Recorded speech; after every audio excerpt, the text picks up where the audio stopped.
Hi everyone, so in this opportunity we have Luis Miguel Botero, who is a person specialized in microgreens productions. So let's become to this interview, saying hi to Luis Miguel. So hi Luis Miguel, how are you? Yeah. Okay. Fine, thank you.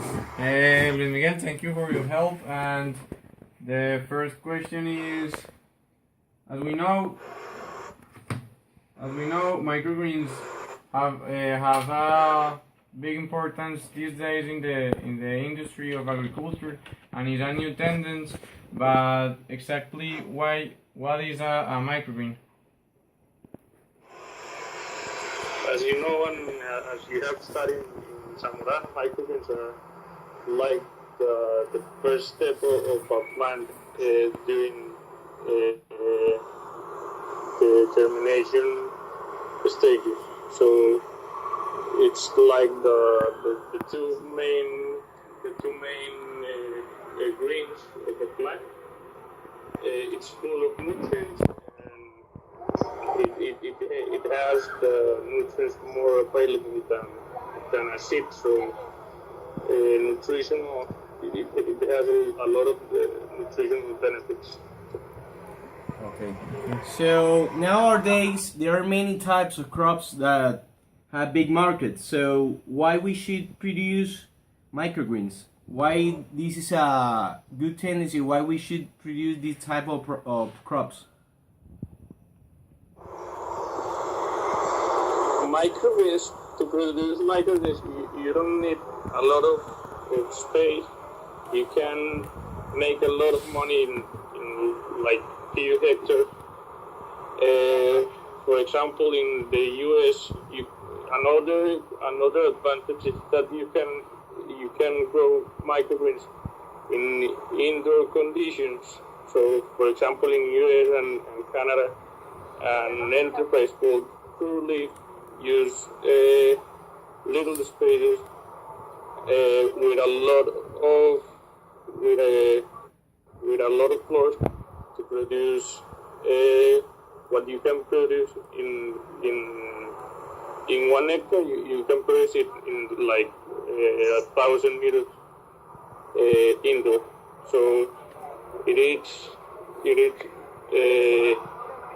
truly so profitable, and in the other hand, you're going to produce something that has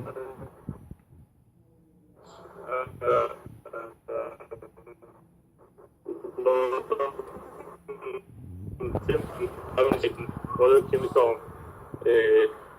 issues. Okay, I know that the germination percentage is an aspect that is very important for this production. But what is the perfect environment? For example, the irrigation, the temperature, the relative humidity of the environment for a perfection of a perfect germination percentage. As you know, as a seed, you have like a lot of moisture in the environment to promote germination. Also, you need a pretty innocuous environment to prevent the fusing of the appearance of bacteria and fungus. And of course, after germination, you need like a dry space, the moisture of the area has to be low to prevent of the appearance of fungus. Okay, so we know, Luis Miguel, that density is an important aspect for the production of this type of crop. Also for produce bugs. So which is the right density that we should have in a meter square for this type of crops? It varies a lot, but you for example, for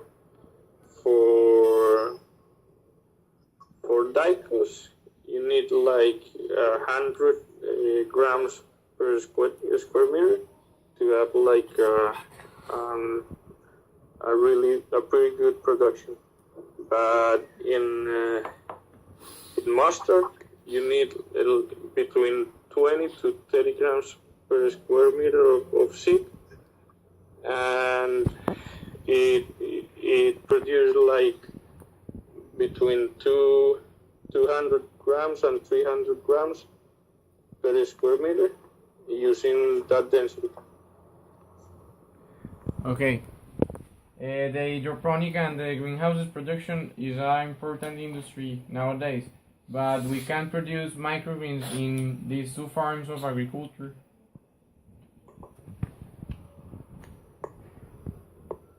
Of course, it under greenhouses and hydroponic system. As you know, most of the microgreens sold in the world are sold in living conditions. So if you want to sell a living product, you have to promote its health. So you have to do it in controlled conditions. Okay. So we know that the hardest style of the microgreens is when it has two true leaves. But what is the average growing time for microgreens? I mean, we reach the right moment for the growing. As I told you a moment ago, you should promote the germination, and you should cut it before the real leaves appear. So you should cut the primordium. That's it. Okay, I think that microgreens, you can produce microgreens in permaculture and organic form or in organic production, but how can you get the same levels of conventional agriculture in organic or permaculture aspects or production? So as you know, this culture is like a short culture. So the risk of any infection or any disease is too low. So it is easy to produce microgreens in an organic way. Okay. Also we know that irrigation is very important also for every type of crop, but in this case for germination and for the production of these microgreens, irrigation is very important. So we know that there is different types of irrigation. So which gonna be the right type of irrigation that we need to use for this type of crops? In the world, enterprise used to produce microgreens using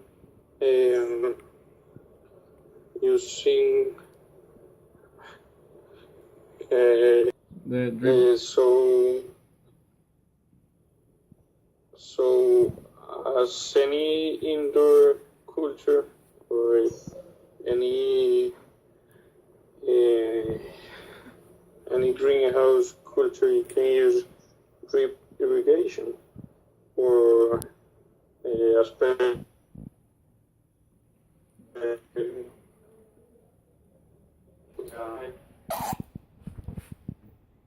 So thank you, Luis Miguel, for your help, for tell us how these type of crops, how these microgreens are a good way to produce better food. Maybe in another opportunity,